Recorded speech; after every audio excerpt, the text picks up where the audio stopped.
I have numerous conversations with individuals around career management, career development, and upward trajectory. And it's not uncommon. The conversation ends up boiling down to a recommendation of patience. In the end, it just takes time to be able to develop all of those skills and experiences necessary in order to take on those more senior or executive level roles. As a matter of fact, I liken it to the game of golf. And I don't think you need to be a golfer or even a sports fan in order to understand the analogy. If you think about the game of golf, it's a very complex, intricate game, as are some of their more senior or executive level roles. Now, if I want to become a golfer, I don't go to a driving range, grab a bucket of balls, grab my golf club, and start hitting balls off the mat and call myself a golfer.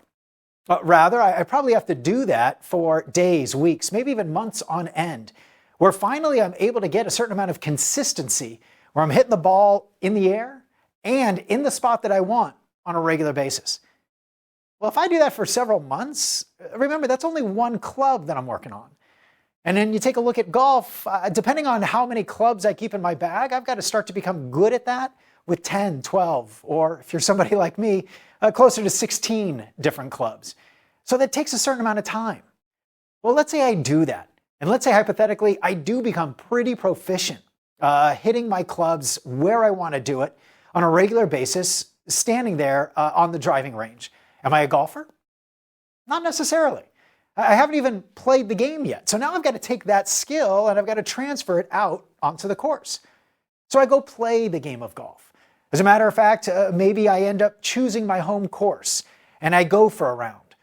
After I complete it, am I a golfer? Probably not. I've probably missed quite a few shots because getting on a course and hitting a ball is much different than doing it at the driving range.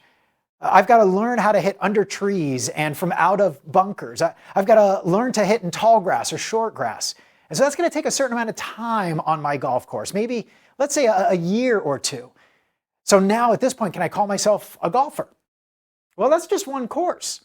I've got to go out and do this at several courses so I can create a certain amount of consistency no matter where I go or whatever the challenge I face is. In addition, if I really want to be good at this, I probably have to do it under different weather conditions, maybe where it's a little cold, maybe where it's a little bit more windy, so I know how to hit or shape the ball. And I probably have to learn how to do this in different locations as well. So when you think about learning the game of golf, it takes a lot of time. Why? Because there's a lot of experience and nuance to try and learn and pick up. Well, it is the same thing when we start to take a look at our own career management and our own career trajectory. If I do what is assigned to me and I do it well, it doesn't necessarily mean that I'm immediately ready for the next level. As a matter of fact, the Center for Creative Leadership started to take a look at the progression of our career trajectory. And they had a very, very similar approach where basically growth takes time.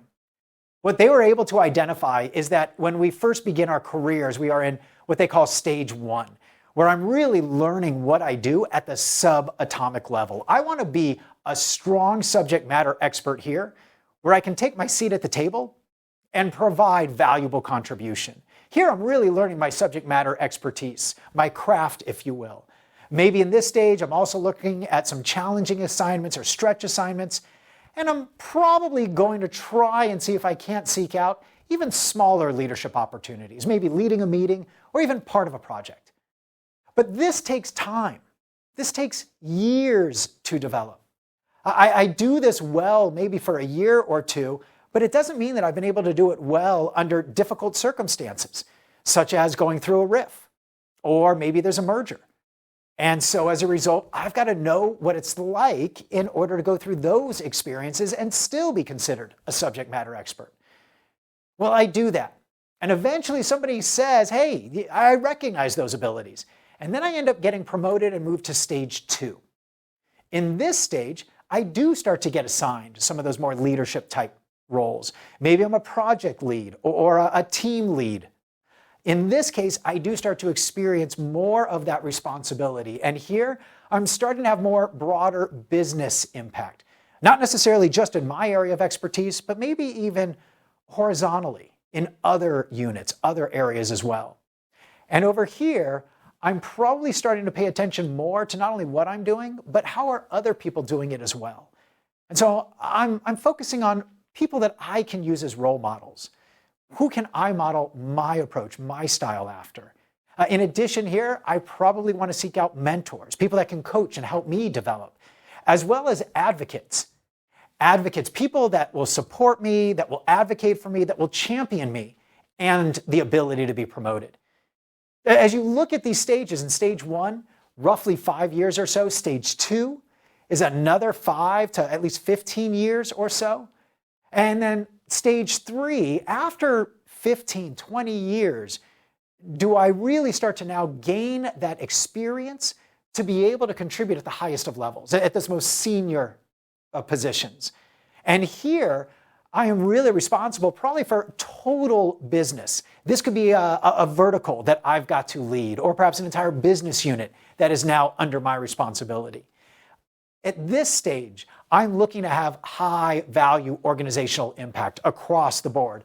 And over here, I am probably really expanding my own personal and professional network. So when you take a look at your career management and upward trajectory, it takes quite a while to learn all of these different skills, all of these different competencies, and be able to apply them under various circumstances. As a result, one of the ways to start thinking about your own ability to manage your career is to first gain that expertise that you need in your role, and then grow that experience, and eventually look to develop others along the way as well. When we end up doing this, that's where we start to position ourselves more for that very senior level role. So in the end, here's a few things I can go ahead and take a look at making sure I do. Seek those challenging assignments. I don't want to shy away from risk. In addition, I want to take a look at getting training for those skills that I am going to need at the next level. One of those that I always advocate for is finance. Finance is the language of business. And if you are looking to be an executive level leader, you've got to be able to talk balance sheet. You've got to know EBITDA. You've got to be able to talk through a P&L. And lastly, don't forget your relationships. Those developmental relationships, looking for role models, advocates, champions, are absolutely critical. In the end, when you do think about getting promoted, it is based on the okay of people. So make sure that you don't forget about those people.